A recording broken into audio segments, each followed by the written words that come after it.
All right, everyone, welcome to episode 2 of Targeted Impact, helping membership organizations thrive by Wild Apricot.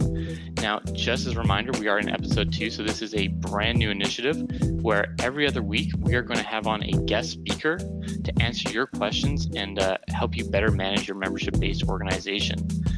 I am Andrew McQuaw, head of Demand Gen here at Wild Apricot, and I'll be interacting with our guests on your behalf. And today, we've already chatted a little bit, but I'm incredibly excited to be joined by Nancy Settle-Murphy of Guided Insights. Nancy, formally welcoming you to the show. How are you doing today? I'm wonderful, and I'm so happy to be here, and I can't wait to hear the questions. Awesome, so am I. All right, so let's get into a little bit about you, though, first, before we start talking about the actual questions themselves. So, Nancy, you are an internationally renowned expert on the remote management of teams and organizations. And I think that's really something that every organization is trying to figure out in the time of COVID-19. In the past, you've worked with such organizations as the National Park Service, IBM, the National Institute for Children's Healthcare Quality, and you're also an active participant in the non-for-profit space, volunteering your time with the Communities for Restorative Justice. Now, reading your LinkedIn, chatting with you a little bit, those are the things that really jumped out to me. But please, in your own words, tell us a little bit about yourself or the work you do and how you really help membership organizations. Sure, thanks, Andrew. I've had Guided Insights for 27 years now, and almost the entire time I have focused in the virtual world, whether that's virtual meetings, virtual leadership, virtual learning programs. And I work, as you said, I have a wide span of industries where I work, and many nonprofits. That's probably the bulk of my work. Most of my clients have global teams where there are multiple cultures represented, and that actually has a huge impact on how we design and facilitate virtual meetings. And most of my work lately in the post-COVID space has been on helping clients suddenly throw that switch between sometimes virtual to suddenly everyone virtual, in many cases indefinitely. Yeah, I'm sure that is a shock to just about every organization on the planet. There aren't many who are all virtual until this. So yeah, I'm really looking forward to getting into that and helping some people out with some questions. Okay, so all right, Nancy, first up, in a world where physical distancing is now the norm, what is the most important thing for someone who's in like an organization that's virtual for the first time for them to keep in mind? So what do leaders need to think about? Well, the first thing is communicate way more than you feel you ever needed to, and it'll probably be a lot more than you ever did when you were co-located, especially during a time of pandemic, because this isn't just about virtual working. This is about virtual working during a time of crisis, a health crises for many, economic crises. So communicate, reach out one-on-one, have more frequent meetings, and make some of those meetings allocate time for the social or human connection. In the groups I work with, that they are craving to have some in-depth conversations, not just about the tasks they're working on, but about what they're doing, how they're coping, what they need. Yeah, that I think is key. I do a morning stand-up with my team every day, and I think we spend about 15 minutes talking about work and 15 minutes just kind of connect on the human level. And frankly, I feel it helps a lot with mental health. So very key there. Next question. If an organization has 50% of their revenue coming in from in-person events, for example, let's say concerts, what are some good alternatives in a virtual world? Well, I think it depends what the events are, really. I would say, because I'm working with a couple groups now that have multiple day member conferences that were planned for on-site. And so one of them, well, in both cases, they're having them virtually. A couple I know are postponing theirs and with a hope that they can actually have them sometime in the future. But to do it virtually, it depends on the meeting. One I'm working with a client on is a national sales conference. So in that case, it isn't just about learning and sharing information. There's a big socializing component, especially for salespeople. So we're having to build in many opportunities for those serendipitous conversations that aren't scheduled and aren't planned.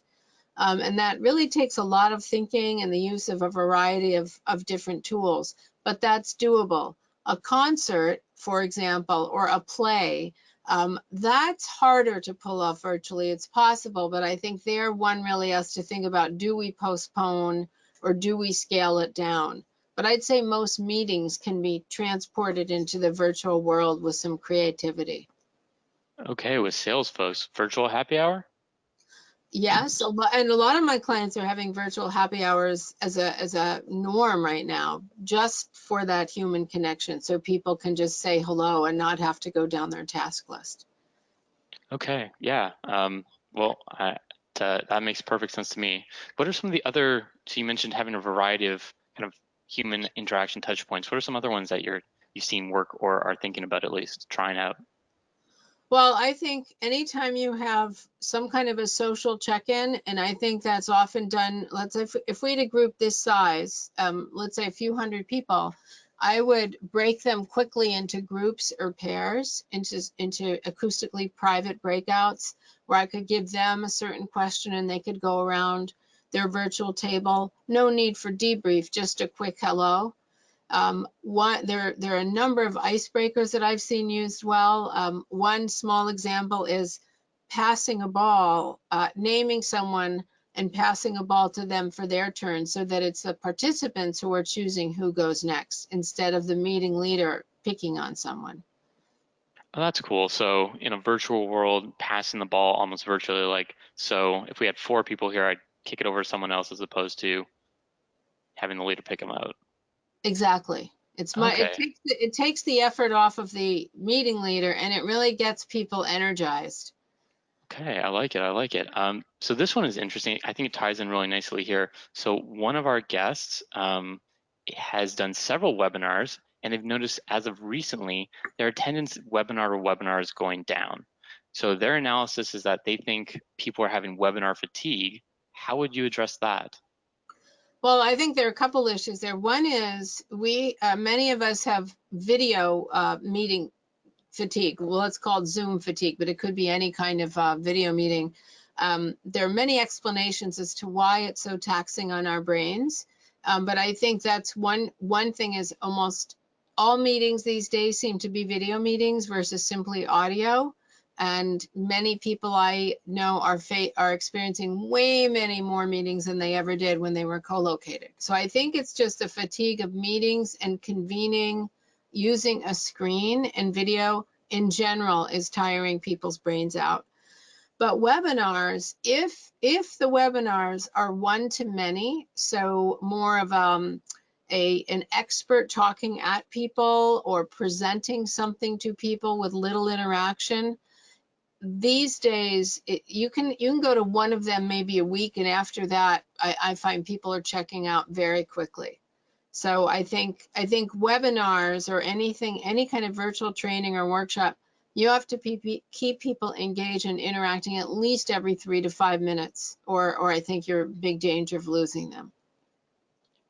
Yeah, absolutely, Nancy. That makes sense. Hopefully, with the Q&A, we feel like we're interacting. Yeah, well, exactly. Yeah, anytime you use chat, a hands up, if we can have people verbally interacting, which of course we can't with this many people, Mhm. but there you can ask a quick question and do like a little popcorn round. Okay, cool. I like it. Popcorn round. Help me out here. What is a popcorn round, Nancy? Popcorn might be, right, I'm going to go quickly around the room. I'm going to give you about 5 seconds to think of a response, and I'm going to quickly go around and just come up with one adjective to describe X, for example. So it's a quick question that can be answered super quickly versus an open-ended, which you could derail your agenda pretty quickly that way, and then just quickly go around the room.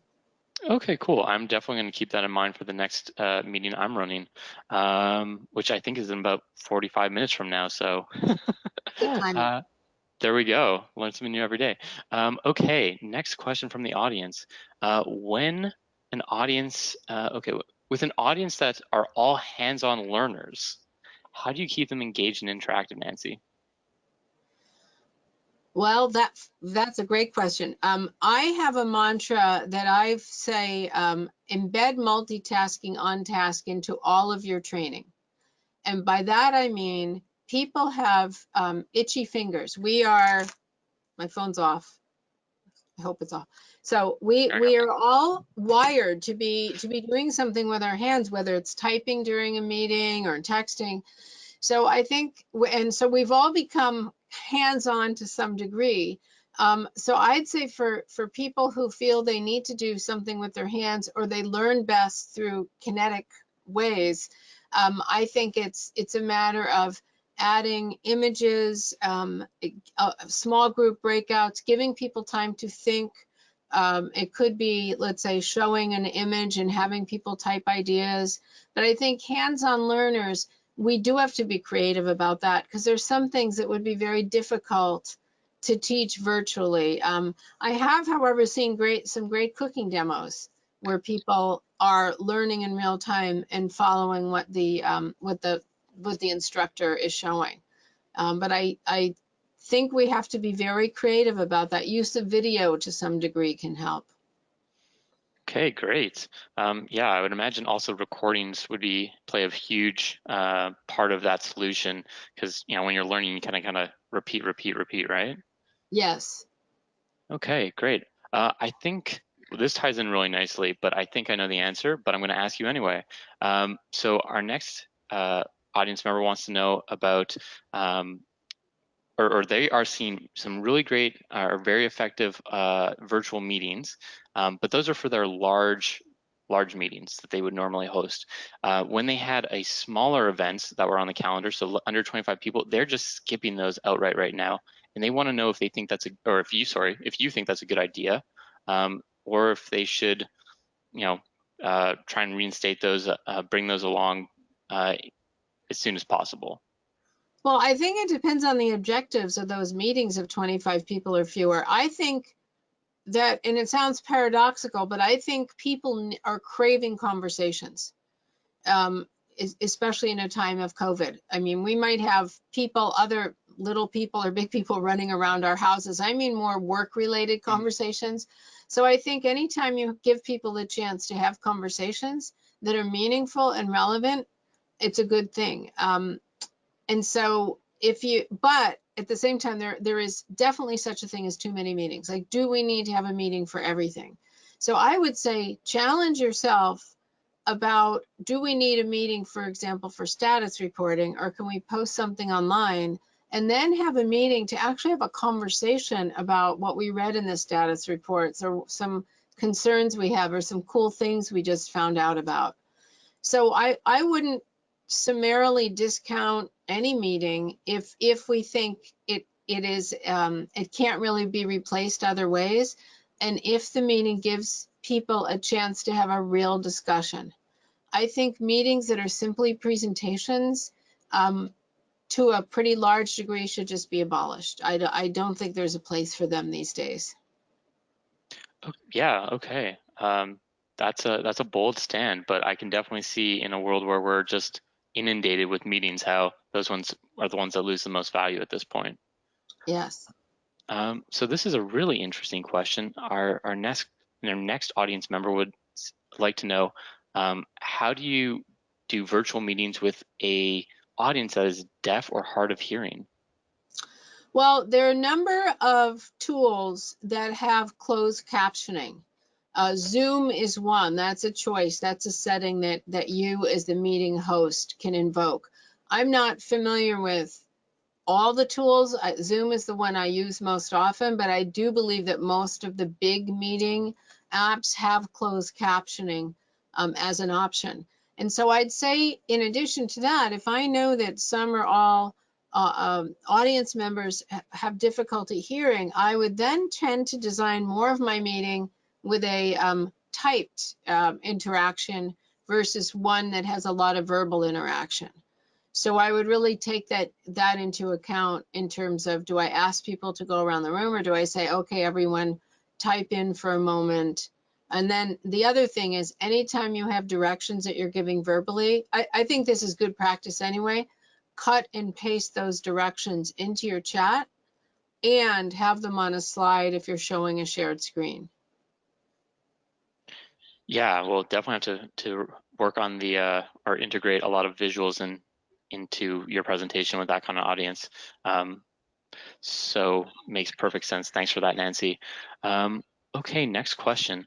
So a local nonprofit group noticed that they've had higher attendance to their virtual series at lunchtime versus the evening. Do you think there's an appropriate time to hold certain types of meetings, i.e. socials at night, professional development at lunchtime? What guidance do you have there, Nancy? Well, that's a great question. Many of the teams I work with have huge time zone spans. So often I'd say if they're all in the same time zone, so if assuming everyone's in the same time zone, which would be a luxury for most of my clients, I would say I would go for, let's say it's a professional learning or a cross-pollination of knowledge kind of exchange, professional development. I'd say go with a meal time of either breakfast or lunch. So like a breakfast briefing, and encourage everyone to show up with their donuts or their muffins or their coffee, or lunch. Because many of us do take breaks for meals. Not everyone. Some people actually eat and work at the same time. I think in terms of the virtual happy hour type thing, where it's more let loose, unstructured, casual check-in, I think that's more late in the afternoon. No, so this would be more if it's a company, but if it's a nonprofit or volunteers, I'm finding that around the sweet spot seems to be 7 to 8 at night. So not to do it right over dinner time, because a lot of people have families they have to make dinner for, or other things they have to do. So I'm finding around 7 to 8-ish seems to work pretty well for a casual or for a board meeting. A lot of boards tend to meet in the evening hours. Yeah, I actually I run a local residents association, and we're having our first virtual board meeting 8 p.m. 2 weeks from now. So I'm really hoping that goes well. Yeah, and because people can be more casual and more relaxed later on. Yeah, and you can have a glass of wine, which makes everything a little bit easier, I think, right? Definitely lubricates the conversation for There sure. we go. Okay, a bit of a change in direction here. The next question is, our regional meetings rely on paid sponsorship for financial support. What ideas do you have for incorporating sponsors into virtual meetings? Well, I've seen this work pretty well. One is to give the sponsor let's say a 3 to 4 minute spot right at the outset, which can take the form of a video that you show everyone. It could be a couple of slides and the person's live talking about, let's say, a construction company. So to actually give them a spot that isn't tucked away somewhere, but is right up front, and introduce them and give them a respectful time and respectful in terms of on the agenda, but just a couple minutes so that it's not a turn off and people don't start to do their email. So that's one way I've seen. I think one way could be to mention the sponsor, and maybe to have the sponsor and any materials that you send out, let's say follow-up resources, to include the sponsor's logo and contact information. But I'd say if it's a live meeting, I'd give them a little bit of chance to be in the spotlight. I think that means a lot, and it doesn't have to be a long time. Yeah, follow up on that one, Nancy. What do you think? Start of the meeting, middle, and when's the best time to kind of give your sponsors a little plug, a little opportunity to speak? Well, definitely not at the end, because that gives them short shrift. Then, because people, if they know that comes at the end, you're going to hear click, click, click. I'd say, no, it depends how long the meeting is, right?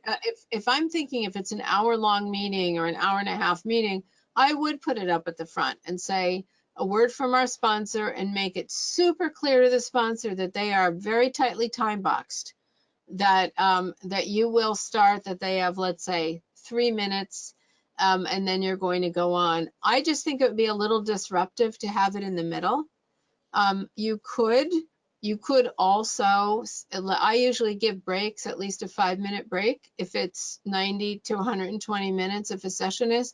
So you might say, during our break, our sponsor is going to do X or Y, but honestly, no one's going to be listening because they're all going to be taking a break away from their screen. So I think probably at the beginning. That makes sense. If it was on break, those busy hands come out, right? Yes, or people need to get away from the screens. We desperately need to get our eyes away from the screens during the day. Yeah, absolutely. Okay. So some organizations are finding it difficult to transition their members to virtual environments. So if you're having trouble getting people into that virtual space, what can you do to make it a little bit easier? I just want to ask a clarifying question, and I don't know, Alexander, if you have an interpretation. Does this mean, do you think this means into working virtually, or does this mean in terms of in a meeting, like a particular meeting or a particular event? I'm going to guess this is getting people into virtual events. So, maybe the organization used to do a lot of live events and now they're doing virtual and they're not seeing that like one-to-one, people transferring over. Yeah, I see a big difference between, let's say, a membership event. I'm a member of a lot of groups, and I think they're having trouble pulling people in, some of them, to make it as exciting and dynamic. I'd say one thing would be um, provide more opportunities for networking. So if you have, let's say, an expert, I'm a member of the Association for Talent Development, and let's say there's an expert occupying most of the time. Well, give people an opportunity to network before, maybe a quick breakout to say, well, what was the impact on you? And let's have a little group huddle and then something at the end. I think for a lot of associations and membership groups, many people go to network. So I'd say let them know they're going to have a chance to do that, just like they would if you had it at a session at a hotel or a company with snacks and drinks. I think for other types of meetings, for let's say, I'm trying to think, one of my clients now is having a number of members of their organization in workshops. They're finding way more people are signing up to come virtually than they ever did when they all had to go to one place. So a lot of my clients are seeing a big uptick in member conferences because people don't have to travel, and they're desperate to talk to people. Yeah, that makes perfect sense. Anecdotally, we had virtual Persona Fest, which had I think 4 or 5 times the number of attendees that we would have expected live. So that was really good on our end. That's amazing. Yeah, we were really happy with that. And shout out to our producer Allie, who had a big hand in that. So she's not on the call, but Allie, I know you're listening. Great job. Um, okay, I find this next question really interesting. So the next audience member is saying that, okay, now I'm communicating and like virtually, and it's going to be recorded, and they're worried about being perceived as not sincere when they are doing a virtual meeting. They lack that in-person feedback mechanism, I guess, to kind of shake hands and get to really know someone. So how do you overcome that in a virtual space? That's a tough one. First of all, I'd say look into the camera. See, we have to make a choice when we're running a virtual meeting or being a main presenter. We can be scanning the faces. Now, in this case, I can't see anyone's faces, and that's by design, except for Alexander's. But look in the camera, and the other thing is we physically cannot make eye contact. We can't. I can choose to look at the camera, but then I can't see you, and vice versa. True. So I'd say to be authentic or to be perceived as credible, even if it means you're not going to be able to scan the faces as much as you'd like, try to maintain eye contact with the camera. I think that's one thing. Give people, have natural pauses so that you can read the room. Because we can't, even with people's video on, our pixelated selves really distort many nuances of emotions and feelings. So even when we have video, there's a lot we really can't read, even if we were staring into everyone's face. So I'd say build in time for just to give some silent periods for reflection. Make a statement or say a couple things, and then pause and say, now I have a question I'd like, or I'm wondering, to what extent does what I just said impact your organization, or name one way it impacts your organization, and have people put that in chat, especially if it's a lot of people. If it's a small group, you could do that verbally. but allow time for what you're saying to percolate, for people to think. And before I talked about embedding multitasking, give a little bit of information, stop, pause you got to ask some pretty killer questions, some really good questions versus what do you think? Or do you think that's a good idea? Ask questions to get that are provocative and stimulating, paste them in the chat and ask them verbally and get people talking that way. Okay. I'm going to guess that polls also fit in really well there. Yes, I think polls are a great way to keep energy up, to change things up. And you can do it on the fly. If you're lucky enough to have a producer like Allie working with you, she could just come up with some or have them planned in advance. But yeah, polls are a great way to get people interacting. Okay, next question. Oh, this is interesting. So, Nancy, have you found any particular meeting themes or topics resonate more than others with the organizations you're working with? I think one theme is asking people how their experiences, their work environments are different, more challenging. What are the advantages and disadvantages of life pre-COVID versus during COVID? I won't say post-COVID because we have no idea when post-COVID will ever be. So I think that's one, is having people exchange feelings and thoughts and tips and tricks about how they're working differently and what's working for them and what's not. So I think that's a theme. One that seems to be gaining traction too, which is probably natural, but is let's talk about the elephant on the table, which is racism. So that's coming up in ways that I thought, oh, we're not really going to talk about this, are we? And people want to talk about this. So even meetings that have that, it might just be the first 5 or 6 minutes. People are feeling a need to talk about what's going on in the world. And that's unusual because I find that polarizing topics in a work setting, people usually just stay way away from. So that's a little different these days. And I think another one is differences in cultures, how different cultures are seeing working virtually, ways we intervene with dysfunctional meeting behavior often does depend on the culture, or how virtual leaders give feedback. They need to really understand how different cultures seek and receive feedback. So that seems to be a topic that's pretty popular these days too. Yeah, that's really interesting. I'm curious. So I know you work with a lot of international organizations, and we are seeing, demonstrations the world over. But I'm definitely looking through this through a Canadian lens. You're in the U.S. When we look at the Black Lives Matters movement, you're looking through a U.S. lens. How does it? Are you finding that still works, those conversations with an international audience?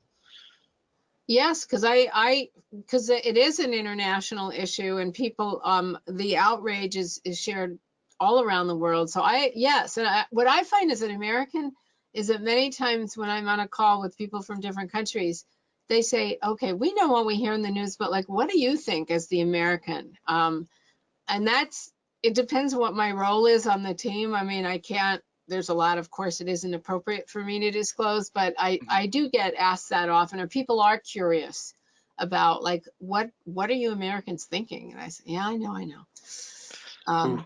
So but it, like I said, this is pretty recent. Usually people have stayed away from those conversations. And one other thing I'll say that's related to racism, but really different, is implicit bias and or unconscious bias. I've had more requests for that. That's something I happen to teach, but it's also people realize that when we work virtually, we tend to have these stereotypes and act certain ways because we don't have that physical or intense social connection anymore. So I think people really want to make sure they have that in check. That's really interesting. So are you seeing an uptick in people asking for implicit bias and dealing with it in a virtual setting?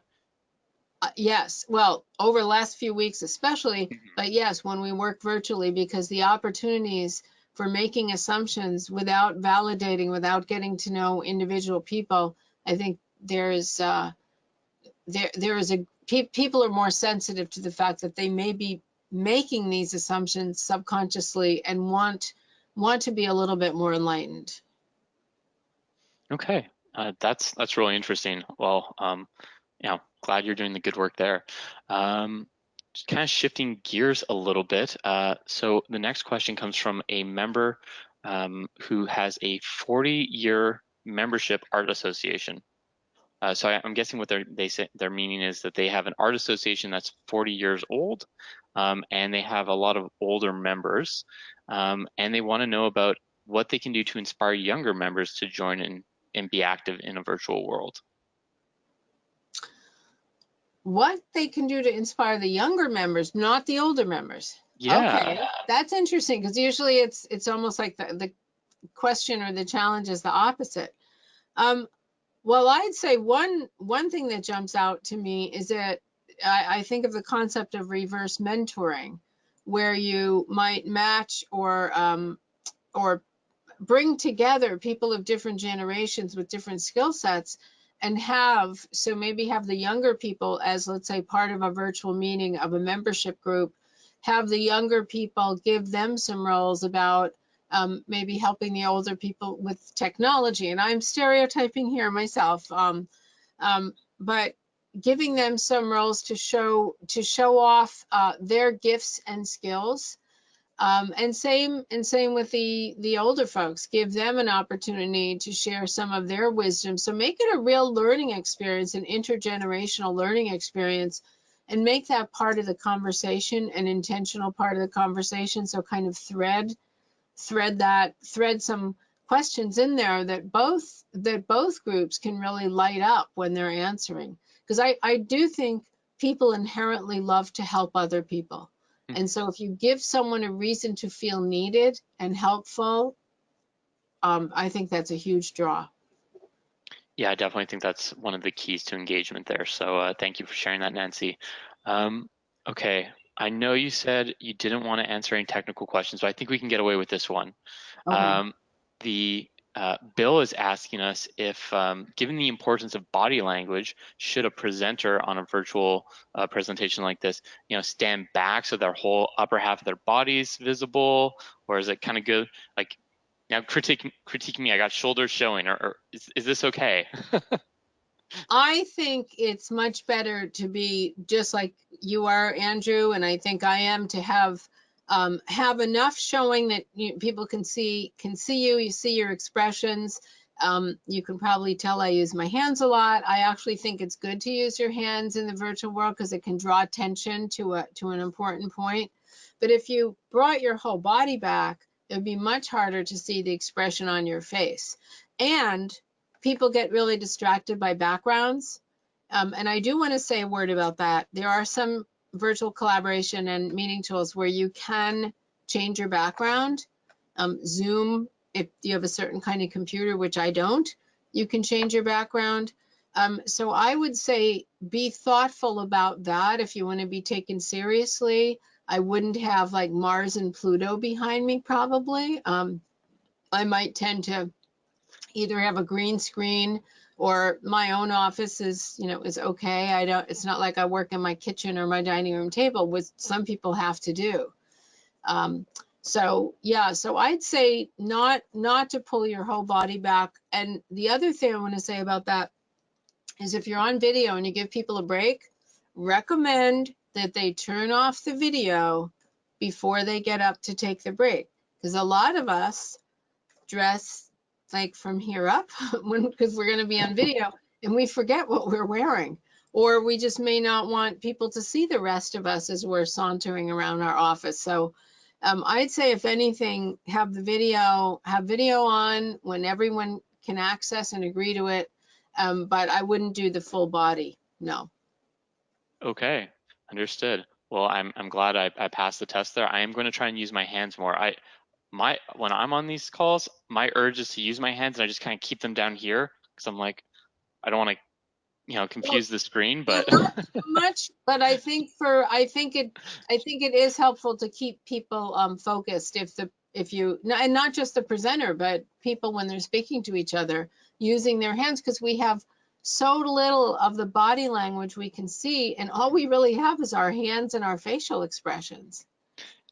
That's a great point, Nancy. So you've inspired me to change a little bit when I'm doing these calls.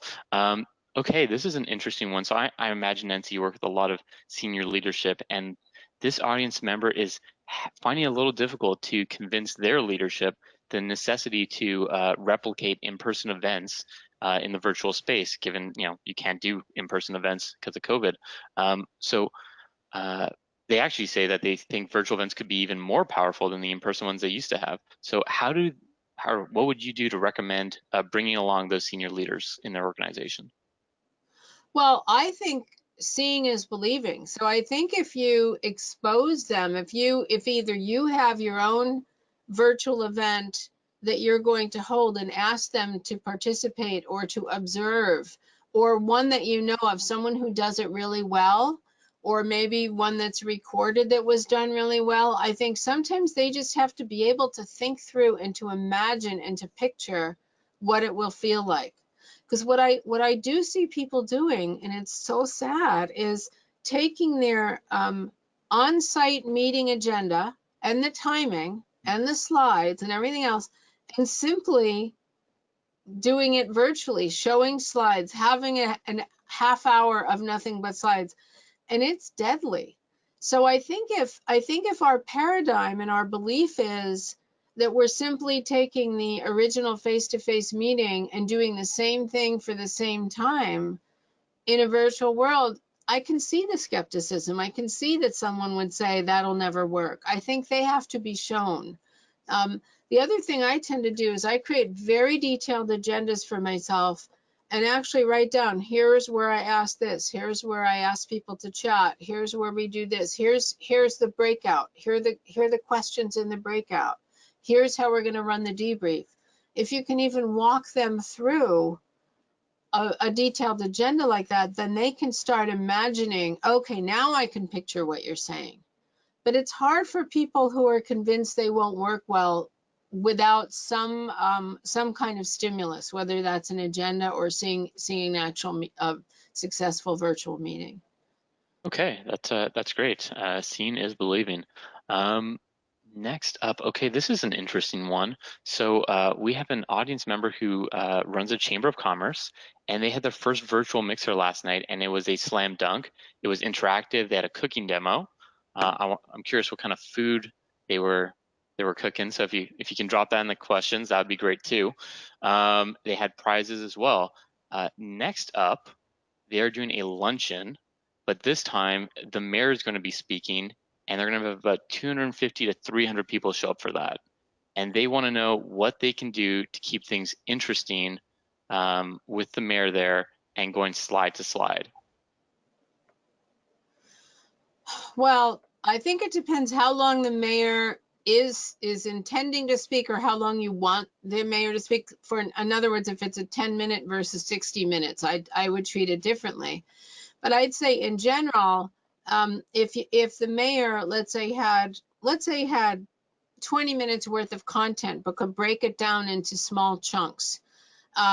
And so the mayor could say a little bit about something, and then make sure, and then be prepared to ask questions for people. 200 to 300 people aren't going to be able to verbally participate. So ask them to put into the chat, what are some questions you have? Or better yet, if you're using a tool where you can put people into breakouts, have them get into breakouts. And then as soon as they get back into the main room, so let's say a breakout of, I don't know, let's say 5 or 6 people, anything more, and it's really difficult. But put them in breakouts and ask them to come up with, let's say, the top aha or the biggest implication for the change the mayor just talked about. And then when you come back into the large group, have them type that or paste that main question or your top question in there. And then someone like, let's say someone like Allie, not like there is anyone like Allie, but if you had a producer like Allie, then they could be sifting through the questions and then saying to the mayor, okay, Mayor, Mr. Mayor, I don't know if it's or Mrs. Mayor or Ms. Mayor, but Yeah, let's okay, go with Mrs. Mayor. yeah, Mrs. Mayor. here's a question that many people had. So you can make it interactive like that by portioning out a little bit of the content, or maybe the mayor's asking questions or trying to gauge reaction. But if you have people, the more you have small groups, reflect on what was said and come up with something that is either a response or another question, and be able to put that in the large group, that I've seen work really well. Okay, yeah. But what doesn't work well is any presentation longer than 10 minutes, 12 minutes without some interaction. That it's hard to keep people that long. Yeah, that is a tight window, and a smaller one than I would have imagined. But you know, you're the expert, so I believe you there. So more breakout rooms in general, everybody. Well, and I mean, when I said 10 or 12 minutes, that's without interruption. Okay. You can have an equivalent of a 30-minute if you chunk it out and give people an opportunity to chat and reflect and think about what they said. Okay. Appreciate that for the clarification, Nancy. Okay, this is an interesting one. So recruitment in a virtual first world is a little bit harder for organizations. So are there any tips you would have to get more people to join an organization knowing it's going to be virtual to start? Oh, that's a tough one. I do know a lot of organizations that are hiring right now. Many of my clients are onboarding people during this time. I think I think it's a matter of, if someone finds the idea of virtual work appealing and they actively want to work virtually, you're not going to have much trouble recruiting them if your organization's intention is to pretty much stay virtual. I think where it gets confusing these days is we're in this very murky area for a lot of organizations where they haven't decided if they're going to go back to the office, or is everyone going to go back to the office, or temporarily go back. So these days right now, I think someone who has a strong feeling about, I definitely want to be back in the office, or I definitely only want to work virtually, I think that's going to be a tough call for organizations that haven't really figured out yet what they're going to do. I know many organizations that have already declared, and some famously, like Slack recently declared, Yeah, no that's more, today, right? no more offices. Everything is virtual from now on. Case closed. And others are like, well, I'm not sure. Probably not till at least 2021. We don't know. So I think what it matters, how someone feels about virtual working, and what the organization's intentions are, if they know. Okay, so that is for someone who is joining the organization to work. What about supporters, attracting supporters in an organization? So you're not an employee of the organization itself, but maybe I'm trying to think of a good example. You're like a humane society, and you want your members to participate in join and kind of agree to pay $50 for the year to be a member. And normally you get all those really cool in-person benefits like gala nights and things like that. You're not going to do that in a virtual world. So how do you tempt them to join? Oh, that's a tough one. I'm working with a land trust right now in a New England state where that's very much an issue. How do we get these paying members? Well, I think one thing is, you mentioned the some of the benefits, tangible benefits. Well, you could send them swag. I mean, you could have T-shirts made or a baseball cap with the logo. So there are physical things you can send. Still, if your budget allows, but a lot of organizations now are really hurting.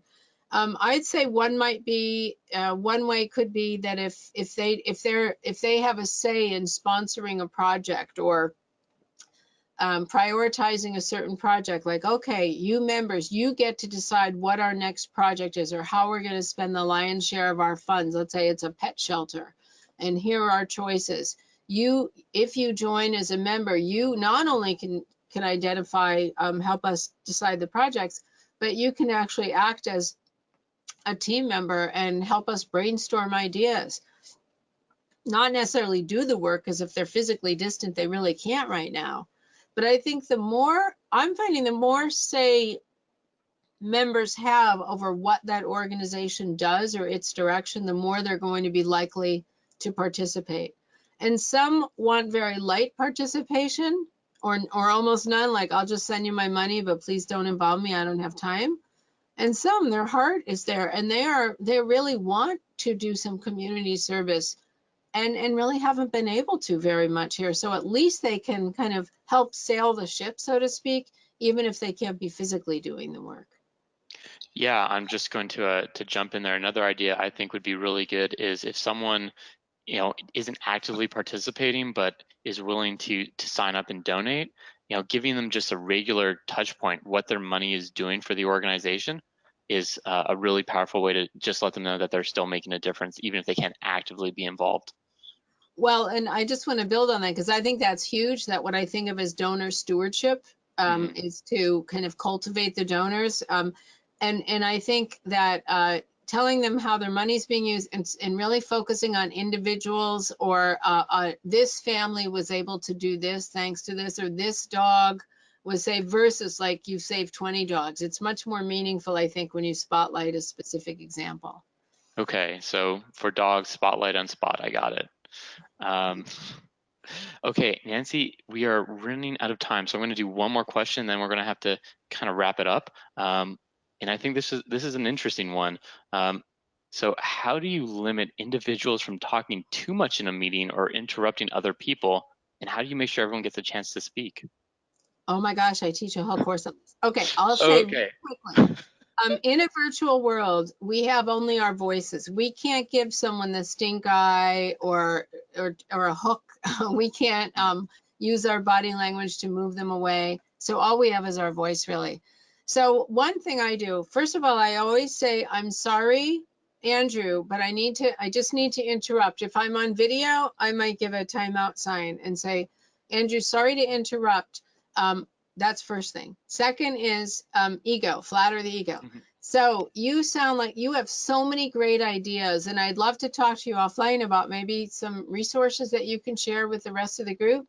At the same time, I'm concerned that we have so many diverse perspectives here that I'd like to, and we only have 10 minutes left, so I'd really like to go around the virtual room and find out what others think. So if we can get together later and you can give us some links or send an email with links, that would be great. Would you be okay with that, Andrew? And Andrew almost always would say yes. Oh yeah, for sure. And I'd use the same if it's a digression, if it's off topic. This is really an interesting topic. This could be maybe on our next agenda if enough people are interested. So you state the behavior, Hmm. not in a non-judgmental way. The concern you have, I'm concerned that we're going to run out of time and we need to hear from other voices. So here's what I'm going to ask. I'm going to pass the proverbial mic around the table. And if we can talk about other ways you can impart your wisdom, that would be great. So I want to honor the person, never make them feel humiliated. At the same time, my job is to create a safe environment for everyone to speak. And that absolutely means I can't ignore dysfunctional behavior. It's my job to enable everyone else to speak. It's one of the hardest parts about virtual meetings is managing dysfunctional behavior, but you got to do it. That is a powerful place to stop today, Nancy. So thank you so much for being here. Really appreciate all the answers. This hour has flown by, which is a sign for me that we had a really good chat. I also just want to give you an opportunity to maybe speak directly to the audience now and kind of give any final thoughts or share any information you'd like for them to know about. Sure. My website is guidedinsights.com. And I am a prolific writer. I love to write on this topic of virtual work. So if you go to my website and you can do a key term search, you'll find dozens, hundreds of articles, checklists, templates, sample agendas. So I would invite you to visit my website. You'll probably find a lot of tips you'll find useful. You can always send me an email. I'm Nancy@guidedinsights.com. I'm pretty responsive to emails when I'm in the office, which is most days, although I'm doing workshops a lot of the time. But I just want to say I'm really happy to help. And if you ask for examples or sources for X or Y or Z, I'm happy to answer. And I just want to thank you for coming today. It's at least where I am, it's a beautiful summer afternoon, and you probably had a lot of different choices about how to spend your time. So thank you. And thanks Andrew and Allie for hosting me. Yeah, that's great. Definitely check out Guided Insights, everyone. And I also want to say thank you for being here today. It's really the audience that makes these chats so powerful, so interesting, and I learned a lot.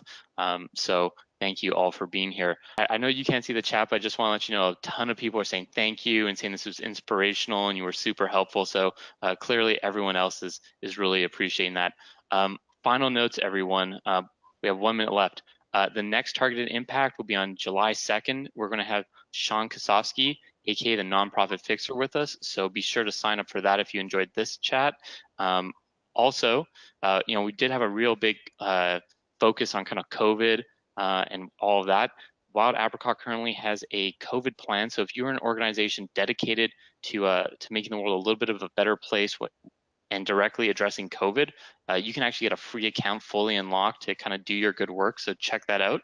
We also have some COVID support resources. So specifically things around running virtual events or how to do a virtual silent auction. You can check that out on the website as well. And of course, we do have the software. It takes 30 seconds to join up and give it a try. So if you're not currently using anything and want to give Wild Apricot a try, I would appreciate it. So until next time, thank you, Nancy. Thank you, audience. Thank you. We will be talking to you all again soon, okay? So have an absolute wonderful rest of your day and a wonderful weekend. Thanks, Nancy. See you next time. Thank you very much, everyone. Have a good day. Bye, everyone. Bye.